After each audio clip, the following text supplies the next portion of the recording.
Hey guys, कैसे हैं आप। आज की इस वीडियो में हमसे बात करने वाले ऑब्जेक्ट ओरिएंटेड प्रोग्रामिंग के बारे में, ऊप्स इन पाइथन। राइट। जो मैंने लास्ट वीडियो बनाई थी उसमें मैंने आपको बताया था कि डेकोरेटर्स क्या होते हैं। ठीक है। तो मैंने उसके बाद आपको कहा था कि हम ऑब्जेक्ट ओरिएंटेड प्रोग्रामिंग स्टार्ट करेंगे, तो हम ऊप्स स्टार्ट कर रहे हैं। और ऊप्स में मैं आज आपको कवर करूंगा classes, objects, instance, self keyword, inheritance. Inheritance में ही बहुत सारे होंगे आपके, like multiple inheritance, multi level inheritance, single level inheritance. उसके अलावा कोड तो करूंगा ही मैं, उसमें आपको और भी चीज़ें समझाऊंगा। राइट। तो चलिए स्टार्ट करते हैं। ठीक है। और हाँ, जो ऊप्स में कुछ मेथड्स होते हैं, लाइक इनकैप्सुलेशन। मेथड्स नहीं, मतलब कॉन्सेप्ट्स होते हैं, इनकैप्सुलेशन, पॉलीमॉर्फिज्म। वो आपको मैं आने वाली वीडियोस में बताऊंगा। राइट। क्योंकि सब चीज़ें इसमें कवर नहीं कर सकती, ऊप्स एक बहुत बड़ा कंसेप्ट होता है। ठीक है। तो चलिए स्टार्ट करते हैं। सबसे पहले मेरे पास एक आर्टिकल है, again geeks for geeks, Python classes and objects.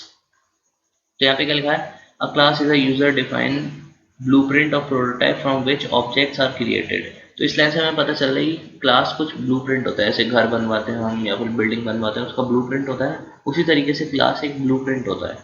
ठीक है। और जिसकी हेल्प से हम ऑब्जेक्ट बनाते हैं। ऑब्जेक्ट आपका कुछ भी हो सकता है, घर हो सकता है, बिल्डिंग हो सकता है। मतलब मैं एक जेन्युइन एग्जांपल दे रहा हूँ घर बिल्डिंग हम कोडिंग में नहीं बना रहे। तो with the help of class हम ऑब्जेक्ट्स को क्रिएट करते हैं। ठीक है। ये तो आपको पॉइंट क्लियर हो गया ना, बस इसी पॉइंट को ध्यान रखना है आपको, ये सब छोड़ दो। ठीक है। तो अब मैं कोड करके आपको समझाऊंगा। ठीक है। तो सबसे पहले मैं आपको सिंपल स्टार्ट करता हूँ क्लास ऑब्जेक्ट से। तो यहाँ पे मैं एक क्लास बना दी। क्लास का नाम मैं रख देता हूँ बेस। और ये जो क्लास है, इस क्लास के अंदर मैं एक मेथड डिफाइन करूंगा, इनिट। अभी मैं सब बताऊंगा ये होता क्या है। ठीक है। Self self dot a equal to a. यहाँ पे पैरामीटर पास करूंगा ए कॉमा बी। और self dot b equal to b. ठीक है। और यहाँ पे एक और मेथड डिफाइन करूंगा मैं, जिसका नाम रख दूंगा add. And add self parameter लेगा और रिटर्न करेगा self dot A plus self dot B. तो ये अभी मैं ऑब्जेक्ट बनाता हूँ उसका, एक second. OBJ equal to base. और बेस के अंदर दो वैल्यूज मैं पास करता हूँ, 55 कॉमा 87। ठीक है। और फिर हम प्रिंट कर लेंगे ओबीजे डॉट एडी। राइट। तो ये एक बहुत बेसिक एग्जांपल है क्लास ऑब्जेक्ट का। ठीक है। तो यहाँ से लेकर यहाँ तक ये आपकी क्लास है। क्लास का नाम है बेस और ये ऑब्जेक्ट है आपका। आप इसको कुछ भी नाम दे सकते हो, मैंने बस ओबीजे दे दिया है। एंड यहाँ पे हमने इन्वोक करा है क्लास को, मतलब क्लास को कॉल करा है। और कॉल करने के साथ हमने दो वैल्यूज पास करी हैं, जो कि वैल्यूज ए और बी की हैं। अभी मैं इसको रन करता हूँ, फिर मैं आपको समझाता हूँ कि इनिट क्या होता है और भी कुछ चीज़ें। तो हमारे पास आंसर आ गया 142।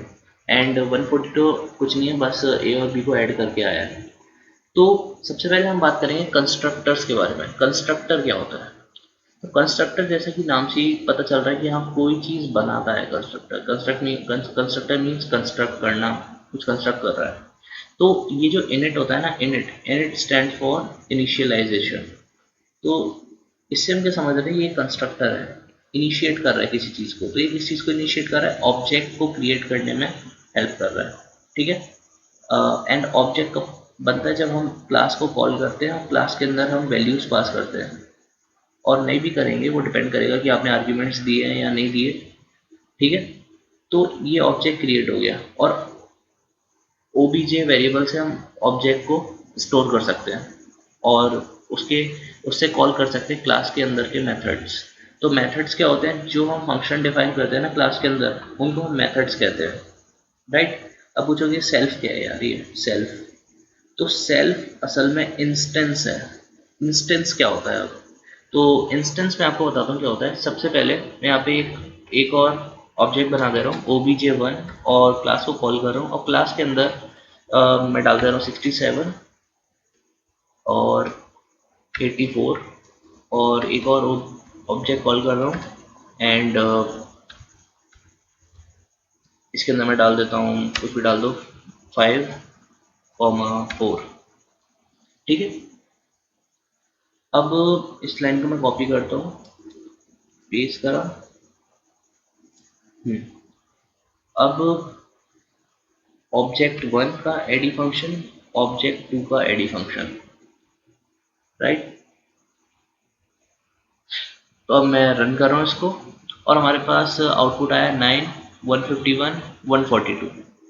तो अब इंस्टेंस होता क्या है, जब हमने क्लास को कॉल करा और ए और बी की वैल्यू पास करी तो ये जो पहला ऑब्जेक्ट बनाया था हमने ओबीजे, इसके अंदर हमने पास करी 55, 87, तो ये एक इंस्टेंस है।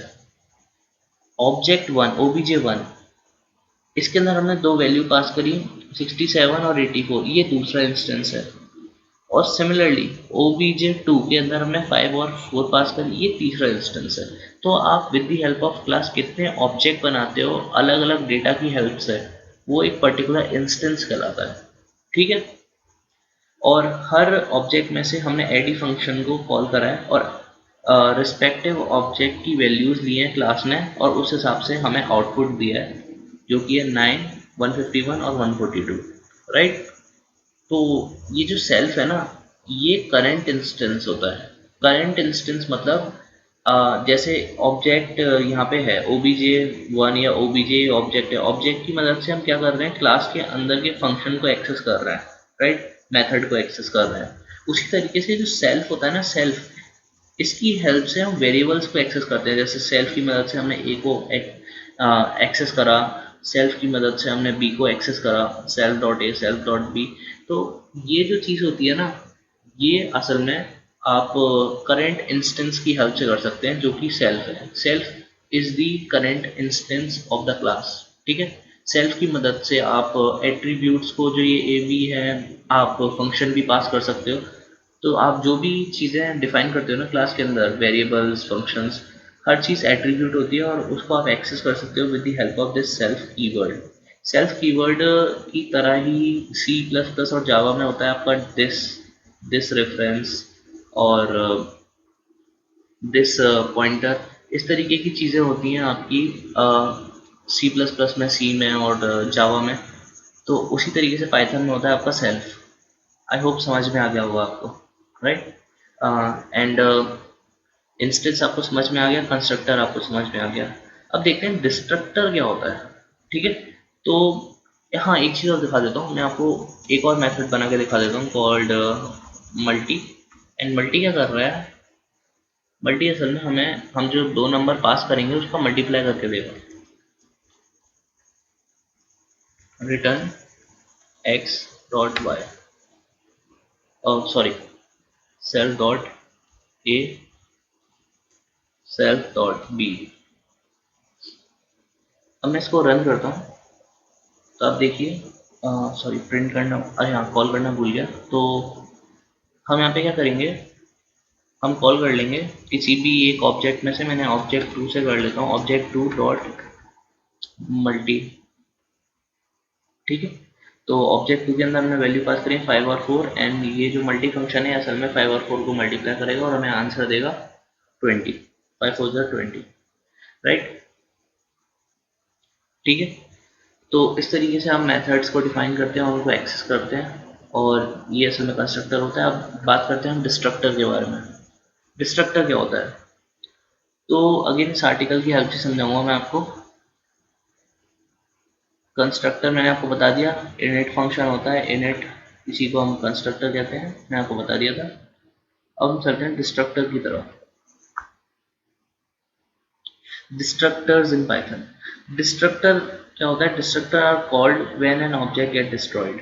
ठीक है, जब भी हम ऑब्जेक्ट को डिलीट करते हैं तो डिस्ट्रक्टर कॉल होता है, राइट। इसमें कोड दे रखा है, उसकी हेल्प से समझा देता हूँ। जैसे ये क्लास है, क्लास एम्प्लॉय यहाँ पे डिफाइन हुई है।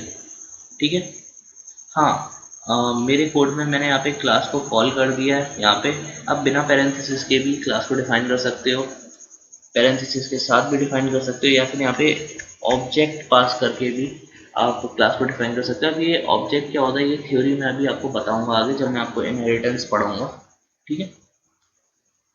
तो ये एम्प्लॉय क्लास डिफाइन हुई है, यहाँ पे इनिशियलाइजेशन हो गया और कंस्ट्रक्टर ने क्लास ऑब्जेक्ट कंस्ट्रक्ट कर दिया। एंड यहाँ पे हमने डिस्ट्रक्टर यूज़ करा है कॉल्ड डंडर डेल, ठीक है। एंड यहाँ पे हमने अगेन इंस्टेंस बनाया, क्लास को इन्वोक करा, यहाँ पे इन्वोक मतलब कॉल करा, और फिर उसके बाद हमने डिलीट कर दिया ऑब्जेक्ट को। जैसे ही ऑब्जेक्ट को हमने डिलीट करा तो ये जो डेल होता है ना, डेल, ये डिस्ट्रक्टर कॉल हुआ। जैसे ही हमने डिलीट करा ऑब्जेक्ट को, जो ऑब्जेक्ट हमने यहाँ पे डिफाइन करा था, जैसे ही हमने इसको डिलीट करा वैसे ही अपने आप क्लास में ये जो मेथड डिफाइन था डंडर डेल, ये अपने आप कॉल हो गया, और कॉल होने के बाद इसने ये लाइन प्रिंट कर दी, डिस्ट्रक्टर कॉल्ड एम्प्लॉय डिलीटेड। इसको कॉपी कर लेता हूँ और मैं आपको दिखाता हूँ। ये रहा। तो ये जो क्लास है ना एम्प्लॉय, ये असल में मैं अभी इसको रन करता हूँ। तो रन करा हमने और यहाँ पे आ गया डिस्ट्रक्टर कॉल्ड एम्प्लॉय डिलीटेड, ठीक है। और यहाँ पे एम्प्लॉय क्रिएटेड। तो ये कैसे हुआ, जैसे ही हमने एम्प्लॉय को यहाँ पे कॉल किया तो ये जो डंडर इनिट मेथड होता है ये अपने आप कॉल होता है, अपने आप एग्जीक्यूट होता है। ये मेथड अपने आप एग्जीक्यूट होता है जब भी हम क्लास को कॉल करते हैं। तो जैसे ही हमने क्लास को कॉल करा ये मेथड एग्जीक्यूट हुआ और हमारे पास प्रिंट हो गया एम्प्लॉय क्रिएटेड। ये रहा एम्प्लॉय क्रिएटेड प्रिंट हो गया। लेकिन जैसे ही हमने ऑब्जेक्ट को डिलीट करा तो ये जो मेथड था डेल, ये एग्जीक्यूट हुआ, ठीक है। तो आपको समझ में आ गया कि डिस्ट्रक्टर क्या होते हैं, राइट। तो अब हम बात करते हैं इनहेरिटेंस इन पाइथन, राइट। तो इनहेरिटेंस क्या होता है, तो ये गीक्स फॉर गीक्स की वेबसाइट है एंड यहाँ पे लिखा है definition, inheritance is the capability of one class to drive और inherit the properties from another class. इस लाइन से हम क्या समझते हैं कि कोई एक क्लास है, वो असल में क्या कर रही है कि ड्राइव कर रही है या फिर इनहेरिट कर रही है प्रॉपर्टीज किसी और क्लास की। अभी कैसे कर रही है मैं भी आपको बताता हूँ। तो यहाँ पे बड़ा सा फैंसी कोड दे रखा है, इसको कॉपी करता हूँ और मैं आपको बहुत इजी मैनर में समझाता हूँ ये कोड कहना क्या चाह रहा है। अब क्या करता हूँ, ये जो लिखा हुआ है ना इसको मैं डिलीट कर देता हूँ, ठीक है। बाकी सब चीज़ें सही हैं एंड इसके बीच में जगह है, हाँ थोड़ा और स्पेस कर देता हूँ, ठीक है। और यहाँ पे मैं लिख देता हूँ EMP1 EMP1 एंड EMP1। हाँ अब मैं आपको समझाता हूँ है क्या सीन। देखिए जैसा कि हमें दिख रहा है कि यहाँ पे दो क्लासेस डिफाइन है, एक है पर्सन क्लास और एक है यहाँ पे एम्प्लॉय क्लास, राइट। तो ये जो पर्सन क्लास है ये एक क्लास है जिसमें से हम इनहेरिट करेंगे, और ये वो क्लास है जो इनहेरिट करेगी। देखिए ये जो एम्प्लॉय क्लास है ना, इसके अंदर हमने पर्सन क्लास को पास कर दिया है, ठीक है, जिससे एम्प्लॉय क्लास के पास एबिलिटी आ जाए कि वो पर्सन क्लास की प्रॉपर्टीज एक्सेस कर सके। प्रॉपर्टीज से मेरा मतलब क्या है कि ये जो मेथड है इसको एक्सेस कर सके, ये जो मेथड है इसको एक्सेस कर सके, या और मेथड्स डिफाइन होंगे उन्हें एक्सेस कर सके, ये एट्रीब्यूट्स को एक्सेस कर सके, इस तरीके की चीज़ें। तो जैसे कि डेफिनेशन में लिखा था कि inheritance is the capability of one class to drive or inherit the properties from another class. So that's what exactly I elaborate here कि यहाँ पे मतलब क्या है, एम्प्लॉय क्लास ने इनहेरिट करा पर्सन क्लास से। अब ये एक्चुअली चीज़ वर्क कैसे करती है मैं भी आपको दिखाता हूँ।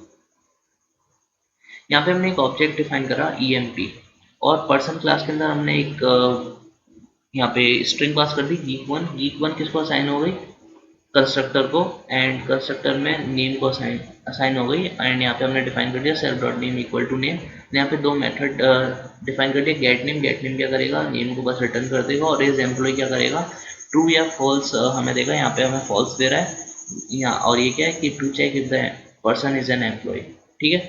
मतलब जो हमने यहाँ पे नेम पास करा है वो क्या हमारा एम्प्लॉय है, बस उस चीज़ को टेस्ट करने के लिए मेथड डिफाइन हुआ है।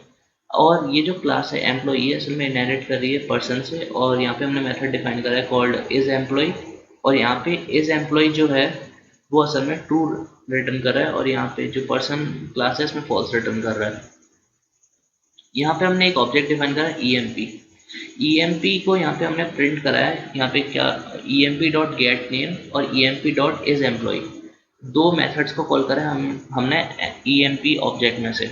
और EMP ऑब्जेक्ट किसका इंस्टेंस है? पर्सन क्लास का, राइट। तो ये जो EMP डॉट गेट नेम है, इसको जब हमने कॉल करा EMP डॉट एम्प्लॉय क्लास को कॉल करा, तो हमारे पास जो आउटपुट आया वो आया geek1 और फॉल्स, जो कि एक्सपेक्टेड था कि जो हमने नाम पास करा geek1 वो आएगा और फॉल्स आएगा। लेकिन ये जो दूसरा ऑब्जेक्ट हमने डिफाइन करा है EMP1 एम्प्लॉय क्लास को यहाँ पे इन्वोक करा है हमने, और इसके अंदर हमने स्ट्रिंग पास करी है geek2। और यहाँ पे जब हमने प्रिंट करा emp1 डॉट गेट नेम और emp1 डॉट इज एम्प्लॉय, लेकिन मजे की बात क्या है कि ये जो गेट नेम है ना, ये तो डिफाइन ही नहीं है एम्प्लॉय क्लास में, राइट। तो जो EMP1 है ये क्या कर रहा है, ये जो हमने पर्सन क्लास यहाँ से पास करी है ना, इसके गेट नेम को यूज कर रहा है और आपको रिटर्न करके दे रहा है जो हमने यहाँ पे नाम पास करा है, जो कि geek1, सॉरी यहाँ पे geek2 पास करा है, वो हमें प्रिंट करके देगा ये गेट नेम, जो कि हम एम्प्लॉय क्लास के ऑब्जेक्ट में से कॉल करेंगे, ठीक है। और EMP1 डॉट इज एम्प्लॉय वो तो यहाँ पे डिफाइन हो ही रहा है, ठीक है, तो ट्रू रिटर्न कर रहा है geek2 और ट्रू। आई होप आपको समझ में आ गया हो कि इनहेरिटेंस क्या होता है, लेकिन अभी मैं आपको और अच्छे से समझाऊंगा। और भी चीज़ें होती हैं इनहेरिटेंस में। इनहेरिटेंस असल में एक नहीं होता, मतलब दो तीन तरीके, तीन चार तरीके के होते हैं। Multi level inheritance, single level inheritance और मल्टीपल इनहेरिटेंस, इस तरीके के। तो मैं अभी आपको सब समझाऊंगा। ये बेसिक लेवल इनहेरिटेंस था, बस मैंने आपको बताया था कि थोड़ी फील आ जाए, थोड़ा समझ में आ जाए इनहेरिटेंस होता क्या है। तो जिस क्लास से हम ड्राइव करते हैं या इनहेरिट करते हैं, जो कि है ये एम्प्लॉय ने किससे इनहेरिट करा है? पर्सन से। इस क्लास को हम कहते हैं बेस क्लास, ठीक है। यहाँ पे मैं लिख दे रहा हूँ, ये है बेस क्लास, ठीक है। और जो क्लास इनहेरिट करती है, इस क्लास को कहते हैं हम ड्राइव्ड क्लास, ड्राइव्ड क्लास, ठीक है। बेस क्लास और ड्राइव्ड क्लास। बहुत से लोग ये भी कहते हैं कि इस क्लास को जो बेस क्लास है इसको बहुत से लोग पेरेंट क्लास कहते हैं, और जो इनहेरिट करती है इस क्लास को चाइल्ड क्लास कहते हैं। लेकिन कुछ भी कह सकते हो, मैंने आपको दोनों बता दिए। अब हम सीखेंगे और इनहेरिटेंस, और तरीके के इनहेरिटेंस देखते हैं। तो यहाँ पे तो एक ही चीज़ दे रखी है आपको, ऊपर से नीचे तक सिर्फ इनहेरिटेंस ही बता रखा है। अब हम बात करें टाइप्स ऑफ इनहेरिटेंस के बारे में, राइट। सो यहाँ पे ये देखो, मैं जैसे कि मैंने आपसे कहा था बेस क्लास और पेरेंट क्लास, और जो अभी छोड़ो छोड़ो इस चीज़ को छोड़ दो। अ, ये क्या चीज़ है? ये सिंपल है, हाँ। ये है सिंगल इनहेरिटेंस, ये सिंगल इनहेरिटेंस, राइट। तो सिंगल इनहेरिटेंस असल में यही था जो मैंने आपको बताया है यहाँ पे, ये चीज़ कि एम्प्लॉय क्लास ने सिर्फ एक क्लास से इनहेरिट करा, वो थी पर्सन क्लास। बस यही सिंगल इनहेरिटेंस होता है, ठीक है। आगे चलते हैं। आगे आया आपका मल्टीपल इनहेरिटेंस। हाँ, ये मल्टीपल इनहेरिटेंस क्या होता है ये देख लेते हैं। तो मल्टीपल इनहेरिटेंस को आपको मैं अपने कोड से समझाऊंगा। तो यहाँ पे मैं डाल देता हूँ मल्टीपल इनहेरिटेंस, इसको थोड़ा ध्यान से सीखिएगा, इसमें बहुत सारे कंसेप्ट हैं। Multiple inheritance. तो मल्टीपल इनहेरिटेंस में मैंने एक क्लास डिफाइन कर दी कॉल्ड पेरेंट। नहीं, ऐसा करता हूँ मैं, यहाँ पे डिफाइन कर देता हूँ ग्रैंडफादर। एक क्लास डिफाइन कर दी कॉल्ड ग्रैंडफादर। और ग्रैंडफादर, इसके अंदर मैंने कंस्ट्रक्टर बनाया कॉल्ड इनिट। इनिट कंस्ट्रक्टर के अंदर सेल्फ के अंदर मैंने करा g name in g underscore age. इसमें क्या करा, self dot g underscore name equal to g underscore name, self dot g underscore age equal to g underscore age. और यहाँ पे मैंने एक मेथड डिफाइन करा called display grand self keyword, and ये क्या करेगा, प्रिंट कर देगा self dot g underscore name self dot g underscore age. ठीक है, ये एक क्लास डिफाइन कर दी। अब एक और क्लास डिफाइन करूंगा मैं, जो कि होगी आपकी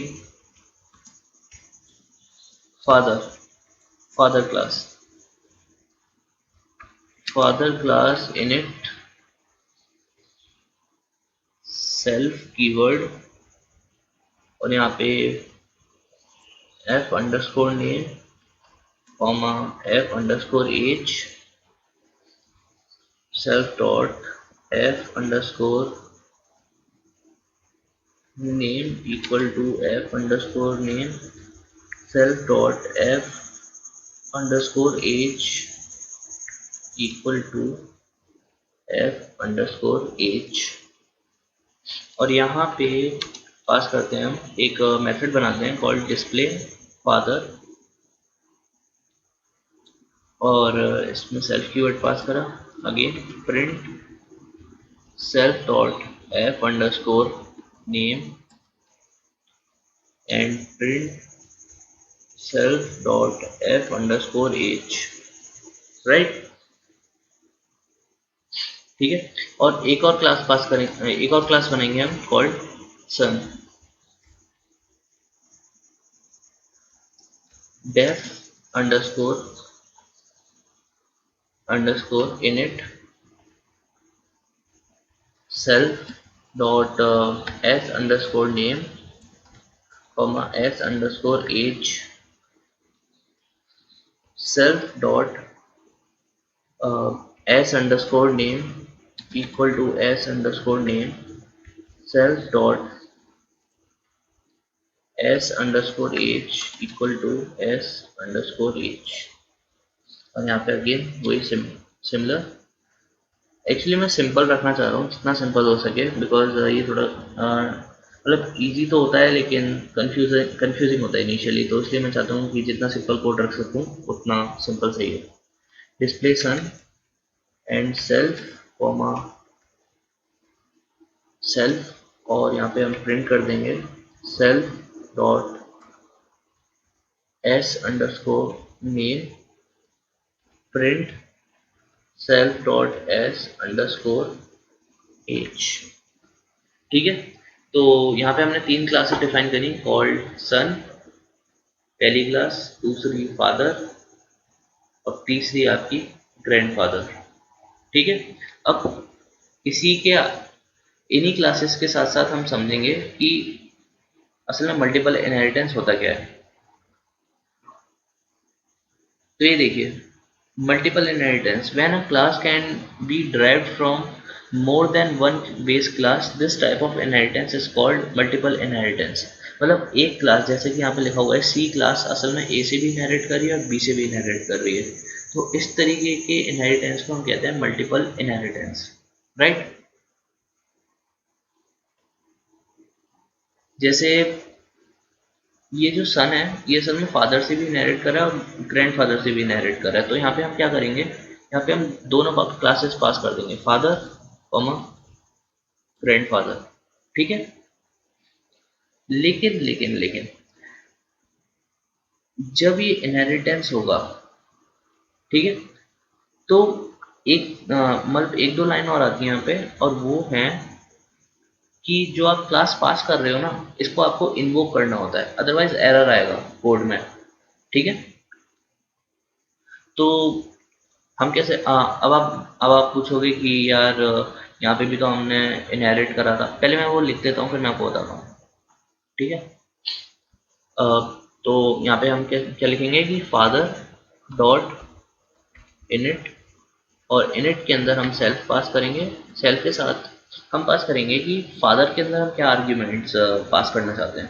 ठीक है, फादर का नाम मैं यहाँ पे लिख देता हूँ जेम्स, और एज लिख देता हूँ मैं अबाउट 56। और ग्रैंडफादर को भी हम यहाँ पे इन्वोक करेंगे, ग्रैंडफादर डॉट डंडर इनिट और सेल्फ, और इसके अंदर ग्रैंडफादर का नाम मैं रख देता हूँ जिमी, और ग्रैंडफादर की एज रख देता हूँ मैं 84। ठीक है, तो यहाँ पे हमने ये दो लाइन यहाँ पे लिखी है, और ये लिखना ज़रूरी है, मैं बताऊँगा क्यों।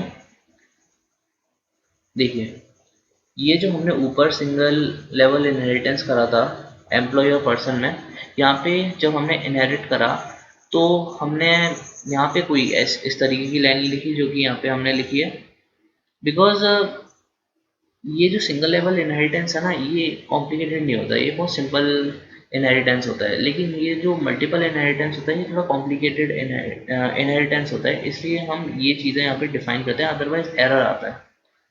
यहाँ पे भी एग्जांपल दिया था, आई थिंक पीछे दिया होगा।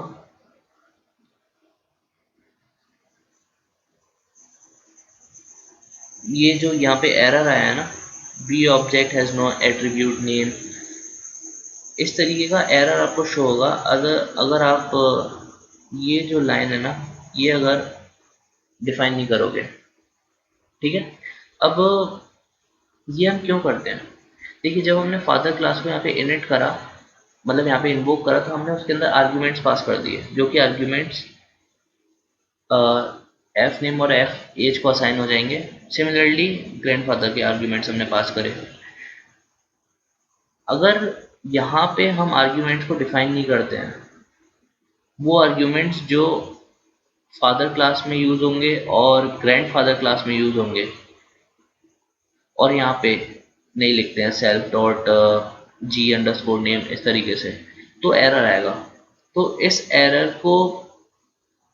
एरर से बचने के लिए हम ये जो फादर डॉट डंडर इनिट है और ग्रैंडफादर डंडर इनिट है, यहाँ पे हम इन दो लाइंस को डिफाइन करते हैं। राइट, आई होप समझ में आ गया होगा आपको मैं क्या कहना चाह रहा हूँ।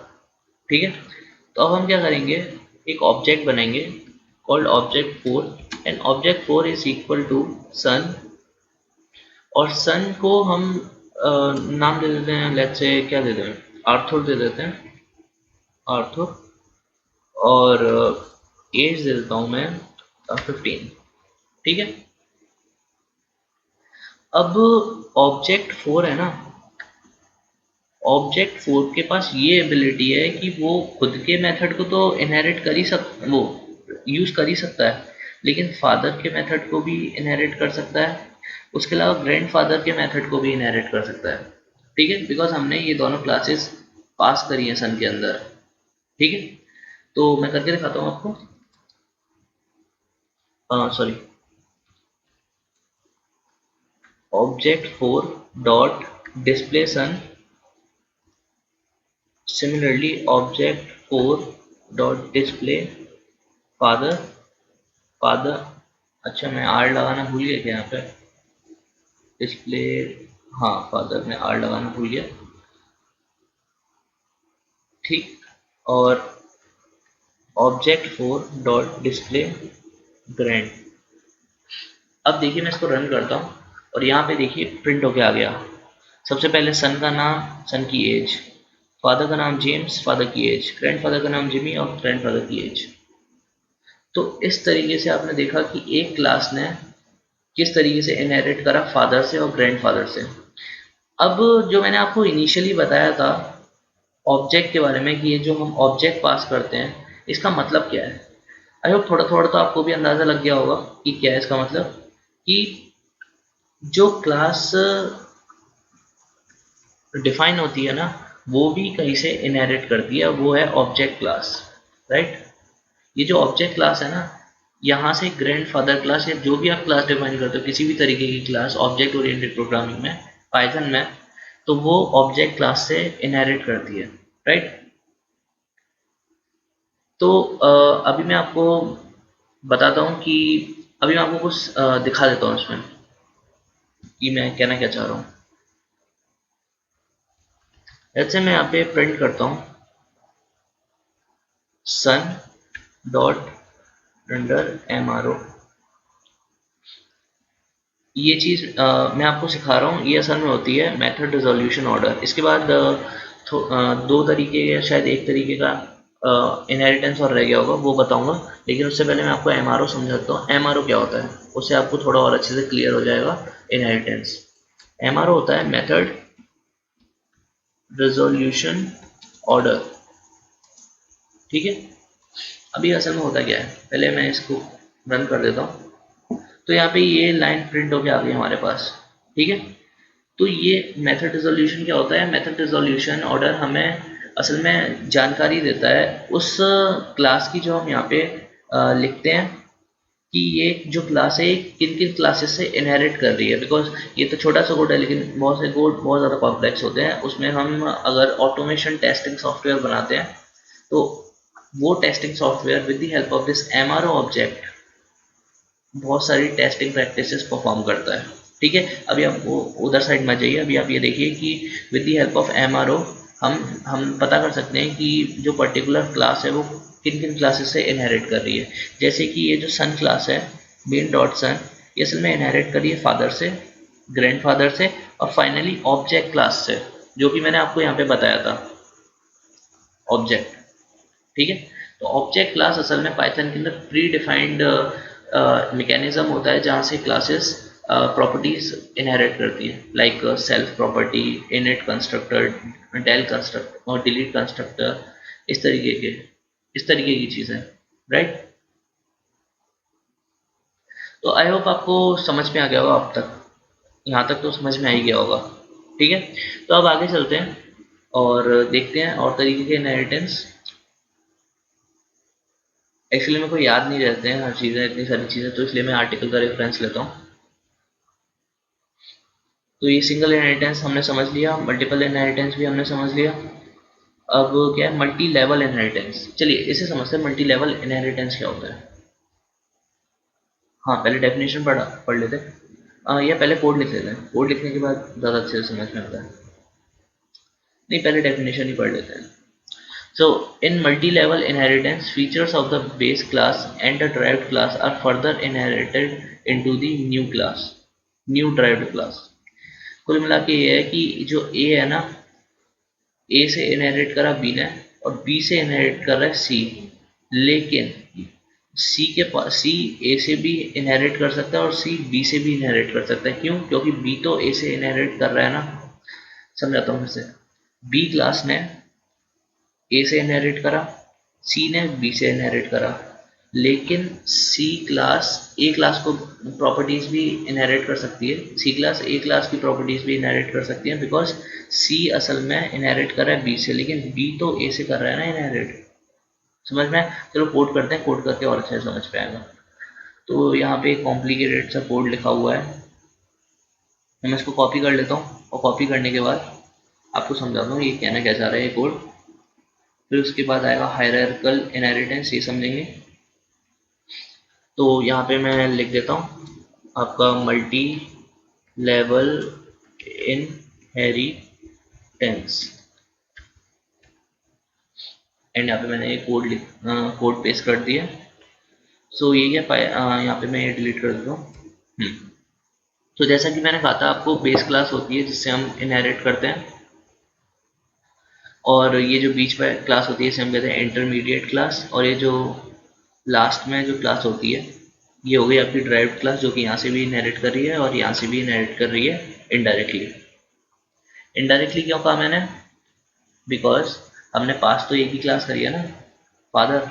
अब वो अलग बात है कि जो फादर है वो ग्रैंडफादर से इनहेरिट कर रहा है। अगर फादर ग्रैंडफादर से इनहेरिट करे तो ऑब्वियसली बात है डायरेक्टली सन भी ग्रैंडफादर से इनहेरिट करेगा। समझ में आ गया होगा आपके। तो यहाँ पे हमने सिंपल कंस्ट्रक्टर डिफाइन करा और यहाँ पे हमने सेल्फ कीवर्ड के साथ ये लाइन डिफाइन करी है। उसके बाद हमने फादर के अंदर भी ये कंस्ट्रक्टर डिफाइन करा है और इसके साथ ये लाइन, और ये जैसा कि मैंने कहा था invoking constructor of grandfather class. जब हम इनहेरिट कर रहे हैं ग्रैंडफादर क्लास से तो हमने यहाँ पे ग्रैंडफादर क्लास को इन्वोक करना है और इसके अंदर हमें वैल्यू पास करनी है ग्रैंडफादर नेम, ठीक है। एक्चुअली ग्रैंडफादर नेम हमने यहाँ पे डिफाइन कर रखा है, इसलिए हमने यहाँ पे ग्रैंडफादर नेम वही पास कर दिया जो हम फादर को पास करेंगे, ठीक है। और जो सन है, सन को हमने फादर का नाम भी पास कर रखा है और ग्रैंडफादर भी पास कर रखा है। तो जब हमने फादर को यहाँ पे इन्वोक करा तो उसके अंदर हमने फादर नेम और ग्रैंडफादर नेम दोनों पास कर दिया है, ठीक है। अब ये वर्क कैसे करें ये भी मैं भी आपको समझाऊंगा। यहाँ पे एक मेथड डिफाइन है कॉल्ड प्रिंट अंडरस्कोर नेम। ये ग्रैंडफादर, फादर और सन तीनों के नाम को यहाँ पे प्रिंट करेगा। तो जैसा कि मैंने आपको कहा था कि with the help of self constructor हम मेथड्स को भी एक्सेस कर सकते हैं और एट्रीब्यूट्स को भी एक्सेस कर सकते हैं। यहाँ पे हम एट्रीब्यूट को एक्सेस कर रहे हैं, राइट। अब सेल्फ डॉट ग्रैंड फादर तो यहाँ पे कोई एट्रीब्यूट डिफाइन नहीं है, तो ये असल में इनहेरिट कर रहा है ना ग्रैंडफादर क्लास से, और फादर नेम मतलब फादर क्लास से भी इनहेरिट कर रहा है। तो आपको समझ में आया कि ये जो इस तरीके का मल्टी लेवल इनहेरिटेंस है वो कैसे वर्क करता है। एक और बार बता देता हूँ, ये जो सन है ये इनहेरिट कर रहा है फादर से, और जो फादर है वो ग्रैंडफादर से इनहेरिट कर रहा है, तो इनडायरेक्टली सन भी ग्रैंडफादर से इनहेरिट करेगा, ठीक है। तो इसलिए हम यहाँ पे यूज कर पा रहे हैं self dot grand father name, self dot father name, self dot son name, ठीक है। यहाँ पे हमने ऑब्जेक्ट बनाया S1 और S1 क्या कर रहा है, पास कर रहा है यहाँ पे सन का नाम प्रिंस, फादर का नाम रामपाल एंड ग्रैंडफादर का नाम लालमणि, ठीक है। और हम यहाँ पे प्रिंट करें S1 डॉट ग्रैंड फादर और S1 डॉट प्रिंट नेम। तो S1 डॉट ग्रैंड फादर यहाँ पे जब हम प्रिंट कर रहे हैं तो ये असल में ग्रैंड फादर का नाम प्रिंट करके दे देगा जो हमने यहाँ पे पास करा है, लालमणि, सॉरी लालमणि। तो लालमणि प्रिंट हो जाएंगे यहाँ पे, ये रहा, ये आ गया लालमणि प्रिंट हो गया। और फिर उसके बाद जो हमने print underscore name method define करा था उसने एग्जीक्यूट हो गया और ये प्रिंट कर दिए नाम सबके यहाँ पे। तो यहाँ पे जो ये जो फादर लिखा हुआ है ना, इस फादर को हम एक तरीके से मतलब ये जो लाइन इन्वोक हो रखी है ना यहाँ पे, इसको एक तरीके से और हम डिफाइन करते हैं, वो है यहाँ पे ये जो लाइन है ना यहाँ पे फादर, ये जो हमने लाइन लिखी है फादर डॉट डंडर इनिट, यहाँ पे जो इन्वोक करा है हमने फादर क्लास को, इसको एक तरीके से और लिखा जाता है। फादर हटा के हम यहाँ पे सुपर लिख देंगे, ठीक है। और यहाँ पे हम सेल्फ को हटा देंगे, सिर्फ पैरामीटर्स पास करेंगे, ठीक है। अब इसको रन करते हैं तो आउटपुट आपका सेम ही आएगा, ठीक है। अब ये जो सुपर है ना, ये सुपर असल में रिफर करती है सुपर क्लास जिससे आप इनहेरिट करते हो। आप बोलोगे कि यार यहाँ पे अगर एक की जगह 2 3 4 इस तरीके से क्लासेस अगर हमने पास कर दी तो फिर कैसे। तो यार ऐसे होगा कि अभी तो नहीं कर रहा हूँ मैं, बस मैं आपको बता दे रहा हूँ। यहाँ पे आप पास करेंगे सेल्फ और यहाँ पे ऑब्जेक्ट, उसके बाद डॉट डंडर इनिट और यहाँ पे आप पैरामीटर्स पास कर देंगे। ऑब्जेक्ट की जगह क्या आएगा, नाम क्लास का, जैसे यहाँ पे फादर है, यहाँ पे कोई ABC एक और है, तो आप यहाँ पे आपको नहीं पता ना, आप सुपर ऐसे तो कॉल नहीं कर सकते, इसके अलावा आपको अब 2 3 है तो आप नाम तो डिफाइन करोगे ना किसके लिए आप पैरामीटर पास कर रहे हो। तो यहाँ पे जैसे फादर के लिए कर दिया, फिर इसको कॉपी करा, इसको कॉपी करने के बाद आप आपको इन्वोक तो करनी पड़ेंगी क्लासेस जहाँ से आप इनहेरिट करें। यहाँ पे आपने ABC लिख दिया इस तरीके से, समझ में आया, ठीक है, ऑल राइट। तो आपको आई होप समझ में आ गया होगा कि मल्टी लेवल इनहेरिटेंस क्या होता है। अब एक और इनहेरिटेंस होता है उसे और समझते हैं, वो है यहाँ पे हायरार्किकल इनहेरिटेंस। तो इसका मतलब क्या है, when more than one derived class are created from single base class, मतलब एक क्लास से एक से ज़्यादा क्लासेस इनहेरिट करिए। जैसे ए क्लास है, ए से बी भी इनहेरिट कर रहा है, ए से सी भी इनहेरिट कर रहा है, ए से डी भी इनहेरिट कर रहा है, इस तरीके के इनहेरिटेंस को हम कहते हैं हायरार्किकल इनहेरिटेंस। इसको मैं कॉपी कर लेता हूँ और यहाँ पे मैं पेस्ट कर देता हूँ,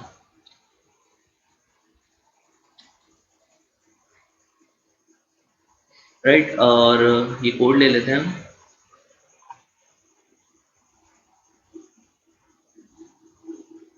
और इसको अभी हम देखते हैं। ये तो ये जो पेरेंट क्लास है ना, ये बेस क्लास है, और ये ड्राइव्ड क्लास 1 है, ड्राइव्ड क्लास 2 है। मतलब ये दोनों देखो पेरेंट से ये इनहेरिट कर रहे हैं, चाइल्ड 1 चाइल्ड 2 दोनों। और इसके अंदर फंक्शन डिफाइन है func2 func3। और यहाँ पे अगेन हमने दोनों ऑब्जेक्ट बनाए हैं, और ऑब्जेक्ट में से हमने फंक्शंस को कॉल कर दिया है। ऑब्जेक्ट 1 में से हमने कॉल कर दिया func1 को, func2 को, राइट। तो वही है, वही वही सिमिलर चीज़ है कि आप एक ऑब्जेक्ट आपने बोल लिया चाइल्ड 1 का, चाइल्ड 1 इनहेरिट कर रहा है पेरेंट से, तो आप इस फंक्शन को तो कॉल कर सकते हो, उसको भी कॉल कर सकते हो। सिमिलरली चाइल्ड 2 भी func1 को कॉल कर सकता है, func3 को कॉल कर सकता है। वही सिंपल सी चीज़ है, आपको तो समझ में आके सबसे ज़्यादा कॉम्प्लिकेटेड यही होता है, मल्टीपल इनहेरिटेंस। बाकी और चीज़ें तो चल जाती हैं। इसके बाद आएगा आपका hybrid inheritance. Inheritance consisting of multiple types of inheritance is called hybrid inheritance. Inheritance consisting of multiple types of inheritance, मतलब क्या है इसका? इसका मतलब ये है कि ये जो कोड है, इसके अंदर single level inheritance, multiple level inheritance और हाइब्रिड इनहेरिटेंस में और भी जितने भी तरीके के मैंने आपको इनहेरिटेंस पढ़ाए हैं ना, सिंगल लेवल, मल्टी लेवल और मल्टीपल, वो उस तरीके से कैसे भी आप अपनी तरफ से अपने दिमाग से इनहेरिट कर सकते हो, अपने हिसाब से अपना लॉजिक डेवलप करके कि मैं यहाँ से इनहेरिट करूँगा, वहाँ से इनहेरिट करूँगा। इस तरीके के इनहेरिटेंस को हम हाइब्रिड इनहेरिटेंस कहते हैं। अब ये चीज़ जब आप रियल वर्ल्ड प्रोजेक्ट्स बनाओगे ना, उससे ज़्यादा अच्छे समझ में आएगी एज कम्पेयर टू दिस, ठीक है। और ये सिंपल चीज़ है, इसमें कुछ नहीं है। मतलब वो ये है कि ये जो स्टूडेंट 1 है वो स्कूल से इनहेरिट कर रहा है, स्टूडेंट 2 भी स्कूल से कर रहा है, ये जो स्टूडेंट 3 है वो स्टूडेंट 1 से इनहेरिट कर रहा है और स्कूल से इनहेरिट कर रहा है। तो ये तो लॉजिक के ऊपर डिपेंड करता है कि आप किससे किसको इनहेरिट कराना चाहते हो, ठीक है। तो आई होप आज कुछ ज़्यादा ही हमने कोड कॉपी पेस्ट करा और थोड़ा लिखा। तो आई होप आपको समझ में आ गया होगा कि इनहेरिटेंस और ऑब्जेक्ट्स और इंस्टेंस सेल्फ ये सब चीज़ें क्या होती हैं पाइथन में। एंड बस यार आज के लिए सिर्फ इतना ही, और कल मैं आपको ऑब्जेक्ट ओरिएंटेड प्रोग्रामिंग के जो अदर कंसेप्ट होते हैं लाइक पॉलीमॉर्फिज्म, इनकैप्सुलेशन और भी बहुत सारे होते हैं, तो वो सब मैं आपको, बहुत सारे तो नहीं होते, मतलब होते हैं, ठीक है, जितने होते हैं उतने मैं आपको बताऊंगा कल, और अच्छे से आपको समझ में आ जाएगा। इस वीडियो में अगर आपको किसी भी कॉन्सेप्ट में प्रॉब्लम है तो मेरे को कमेंट में बता देना। एंड बस यार आज के लिए सिर्फ